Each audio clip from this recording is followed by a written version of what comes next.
Hello student, I am Sanjay Paliwal here. Today we will discuss friction a necessary evil. हमने अपने पिछले video के अंदर friction के बारे में पढ़ा था. फ्रिक्शन में हमने पढ़ा था static friction and sliding friction. इस वीडियो में हम पढ़ेंगे फ्रिक्शन ए नेसेसरी इविल.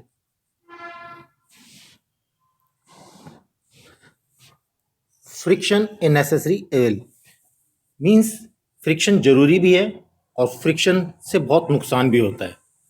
बहुत ज़रूरी है, बगैर फ्रिक्शन के हम कोई चीज़ उठा नहीं सकते, कोई काम नहीं कर सकते, फर्श पे चल नहीं सकते. फॉर एग्जांपल आप यूँ समझ सकते हैं कि अगर किसी सरफेस पे सोपी वाटर गिरा हुआ हो, आप उस पर चलने की कोशिश करें तो आप बार बार फिसल जाएंगे. Now, some of your experience is it is easier to hold a cooler earthen pot. Cooler बोलते हैं earthen pot को, जो चाय पीने के लिए यूज होता है, और एक glass tumbler. Suppose the outer surface of the tumbler is greasy.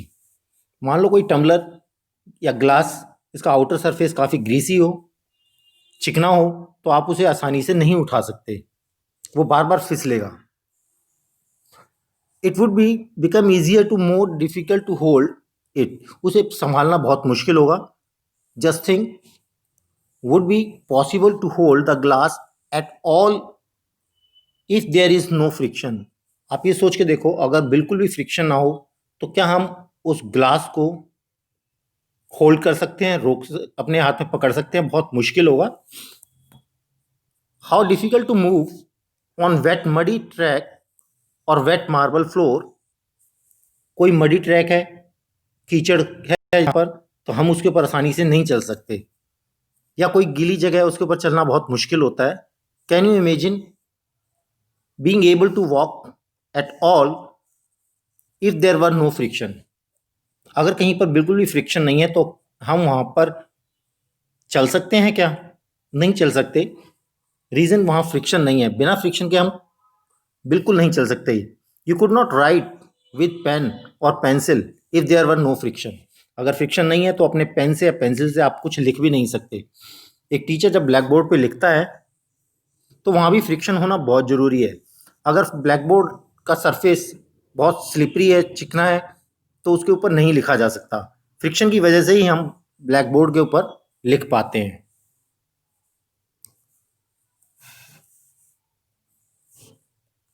Could it happen if there were no friction between the chalk and the board? अगर बिल्कुल भी चौक और बोर्ड के बीच में बिल्कुल फ्रिक्शन ना हो तो उस पर लिखना असंभव है. इसी तरीके से यहाँ तो फ्रिक्शन जरूरी बताया गया है कि हम बिना फ्रिक्शन के कोई काम नहीं कर सकते, लेकिन फ्रिक्शन से बहुत सारे नुकसान भी होते हैं. आपके सामने एक डायग्राम में एक शूज़ दिखा रखा है. ये शूज़ नीचे से वियर एंड टियर फट गए हैं ड्यू टू फ्रिक्शन. हमारे कपड़े जो हैं वो भी फट जाते हैं फ्रिक्शन की वजह से. If an object start moving, it would never stop if there were no friction. Had ever been no friction between the tires of the automobiles and the road, they could not be started or stopped or turned to change the direction of motion. अगर बिल्कुल भी friction नहीं है तो किसी भी vehicle को रोकना लगभग नामुमकिन है. If you could not fix a nail on the wall, even आप दीवार के ऊपर भी कोई भी कील को नहीं ठोक सकते. और टाई और नॉट, कोई गांठ नहीं लगा सकते. Friction, no building could be constructed. बिना फ्रिक्शन के कोई भी बिल्डिंग नहीं बनाई जा सकती. ये तो सारे के सारे आपने फ्रिक्शन के फ़ायदे देखे हैं कि बिना फ्रिक्शन के कोई काम नहीं हो सकता. इवन आप देखिए, एक मैच बॉक्स को एक लड़की जला रही है, तो यहाँ पर भी फ्रिक्शन जरूरी है. Sole of the shoes wear due to the friction. जूते जो है नीचे से घिस जाते हैं फ्रिक्शन की वजह से. अब हम पढ़ेंगे इसके बुराइयों के बारे में, इससे क्या क्या नुकसान होते हैं. On the other hand, friction is an evil. एक बुराई है. It wears out the materials whether they are screws, ball bearing और सोल ऑफ द शूज. आपके मटेरियल्स हैं उसमें वियर एंड टियर होता है, यानी वो फट जाते हैं, वो ख़राब हो जाते हैं. इवन आपके बॉल बेरिंग, स्क्रू फ्रिक्शन की वजह से खराब हो जाते हैं। You must have seen one out the step of foot over bridges eight railway station. आपने रेलवे स्टेशन के ऊपर ब्रिजेस देखे होंगे, उनके जो स्टेप्स होते हैं वो लगातार चलने की वजह से काफ़ी स्लिपरी हो जाते हैं और उन पे आसानी से गिरा जा सकता है। That is due to friction. Friction can also produce heat. Friction की वजह से हीट भी प्रोड्यूस होती है। अगर हम हाथ को आपस में रगड़ेंगे तो तेज़ी से रगड़ेंगे तो हमारे हाथ गर्म हो जाते हैं। Vigorously rub your palms together for a few minutes. How do you feel? अगर हम हाथों को काफ़ी देर तक रगड़ते हैं, आपको कैसा महसूस होता है? आपको अपने हाथ गर्म लगते हैं। सर्दियों में आप लोग ऐसा करते हैं। When you strike a matchbox against rough surface, it catches fire. जब हम रफ सरफेस पे किसी मैच स्टिक को रगड़ते हैं तो उसमें आग लगती है। You might have been observed that the jar of a mixer become hot when it runs produce heat. आपने जो मिक्सी का जार होता है, जब उसके अंदर कोई चीज़ पीसी जाती है तो थोड़ी उस पर आप हाथ लगा के देखो तो आपको महसूस होगा कि वो काफ़ी गर्म हो गया, यानी फ्रिक्शन की वजह से हीट प्रोड्यूस होती है। In fact when A machine is operated, heat generated, जब कोई मशीन ऑपरेट होती है, चलती है, तो उसके साथ साथ उसमें हीट प्रोड्यूस होती है। Causes much wastage of energy, जिसकी वजह से काफ़ी एनर्जी वेस्ट होती है। We shall discuss the ways of minimize the friction in the following section. आगे वाले सेक्शन में हम पढ़ेंगे हम किस तरीके से फ्रिक्शन को कम कर सकते हैं। इंक्रीजिंग एंड रिड्यूसिंग फ्रिक्शन, हम कैसे फ्रिक्शन को इंक्रीज कर सकते हैं और रिड्यूस कर सकते हैं। फॉर एग्जाम्पल, आपके सामने ये टायर दिखाई दे रहा है। इस टायर के ऊपर क्या है? थ्रेड्स बने हुए हैं। ये थ्रेड फ्रिक्शन को इंक्रीज करने के लिए हैं। अगर कोई टायर घिस जाता है, स्लिपरी हो जाता है, तो उसे बदलना पड़ता है क्योंकि उसके थ्रेड खत्म हो चुके होते हैं और वो एक्सीडेंट कर सकता है। इसलिए इनके ऊपर थ्रेड बनाए जाते हैं जिससे कि ये आसानी से रुक सके।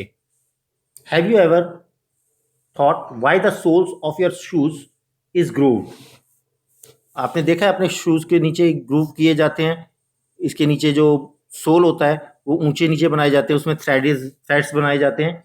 It is done to provide the shoes better grip. ये इसलिए किया जाता है कि जिससे वो उन्हें फ्लोर पे अच्छी ग्रिप मिल सके और आप आसानी से मूव कर सके, so that you can move safely. The threaded of the tyre, car, trucks and bulldozers provided better grip with the ground. इन्हीं थ्रेड की वजह से टायर में जो थ्रेड बनाए जाते हैं, इन्हीं की वजह से कार हो, ट्रक हो, बुलडोजर हो, इन सबको ग्राउंड के ऊपर अच्छी ग्रिप मिलती है। तो ये थ्रेड बनाए जाते हैं to increase the friction. We deliberately increase friction by using brakes pad in the brake system of the bicycle and automobiles. इसी बाइसिकल, ऑटोमोबाइल्स के जो ब्रेक पैड्स होते हैं वो इसीलिए लगाए जाते हैं कि जिससे उसमें फ्रिक्शन इंक्रीज हो। When you are riding a bicycle, the brake pads do not touch the wheel. जब आप साइकिल चला रहे थे, कोई ऑटोमोबाइल चला रहे होते हैं, तो ये जो ब्रेक पैड्स होते हैं ये बिल्कुल भी व्हील के साथ टच नहीं करते। But when you press the brake, जैसे ही आप प्रेस कर लिए ब्रेक को प्रेस करते हैं, these pads arrest the motion of rim. ये ब्रेक पैड्स रिम के मोशन को अरेस्ट करते हैं, रोक देते हैं ड्यू टू द फ्रिक्शन। ये भी फ्रिक्शन की वजह से होता है। द व्हील स्टॉप्स मूविंग, और जो व्हील है, पहिया है, वो चलना बंद कर देता है। You might have seen in kabaddi player rub their hand with the soil to better grip of their opponent. आपने अक्सर देखा होगा कबड्डी के मैच के अंदर जो प्लेयर है वो बार बार मिट्टी को लेकर के अपने हाथों पे रगड़ता है जिससे उसे अपने अपोनेंट को पकड़ने के लिए एक बढ़िया ग्रिप मिल सके। Gymnast apply some coarse substance on their hands to increase the friction for better grip. आपने जिमनास्ट को भी देखा होगा जो एक वाइट कलर का कोरस मटेरियल को अपने हाथों पे रगड़ते हैं जिससे फ्रिक्शन इंक्रीज हो और उन्हें बेटर ग्रिप मिल पाए। In some situations however friction is undesirable and we would want to minimise it. कुछ सिचुएशन ऐसी होती हैं जहां पर फ्रिक्शन की जरूरत नहीं होती, तो हम उसको कैसे मिनिमाइज कर सकते हैं। फॉर एग्जाम्पल, जब आप कैरम बोर्ड पे खेलते हैं तो उसके ऊपर पाउडर को स्प्रिंकल करते हैं, छिड़कते हैं, जिससे कि फ्रिक्शन रिड्यूस हो और आप बड़ी अच्छा आसानी से खेल पाएँ। ऐसे ही अपनी साइकिल के अंदर आप लगातार उसमें ग्रीस लगाते हैं, ऑयलिंग करते हैं, जिससे वो बढ़िया चल सके, जिससे फ्रिक्शन रिड्यूस हो सके। Friction in order to increase efficiency when oil, grease or graphite is applied between the moving part of the machine. जब फ्रिक्शन इंक्रीज हो जाता है तब आप उसके ऊपर ऑयलिंग करते हैं, ग्रीस लगाते हैं, ग्रेफाइट यूज करते हैं। ग्रेफाइट यूज होता है जनरली मोटर्स के अंदर यूज होता है। एक ग्रेफाइट जो आपकी पेंसिल के अंदर ब्लैक कलर का सब्सटेंस होता है जिससे हम लिखते हैं, that is a graphite and that is a dry lubricant जो फ्रिक्शन को मिनिमाइज करता है। A thin layer of foam there are moving surface do not directly rub against each other. एक थिन लेयर लगाई जाती है ऑयल की, दोनों सरफेस के बीच में आ जाती है, जिससे वो दोनों सरफेस एक दूसरे को इंटरलॉक ना कर पाए और फ्रिक्शन रिड्यूस हो जाए। Interlocking of irregularities avoid the great extent, movement becomes smooth. The substance which reduce the friction are called the lubricants. Irregularities की इंटरलॉकिंग को हटाने के लिए, उसको मिनिमाइज करने के लिए उसमें जो सब्सटेंस यूज किया जाता है, चाहे वो ऑयल हो चाहे वो ग्रेफाइट हो, that is known as a lubricant. In some machines it may not be advise to use oil. कुछ मशीन्स के अंदर हम ऑयल यूज नहीं करते as a lubricant.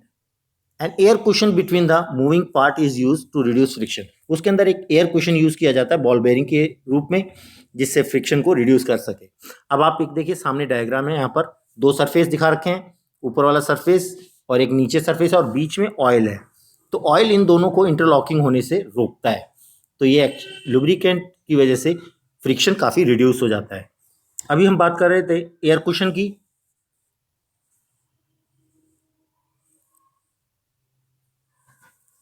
Air cushion के लिए हम नॉर्मली बॉल बेरिंग्स यूज करते हैं, roller friction, wheels reduce friction, wheels भी फ्रिक्शन को रिड्यूस करते हैं। इन सब के बारे में हम पढ़ेंगे अपने नेक्स्ट वीडियो में। आज बस इतना ही। Thank you.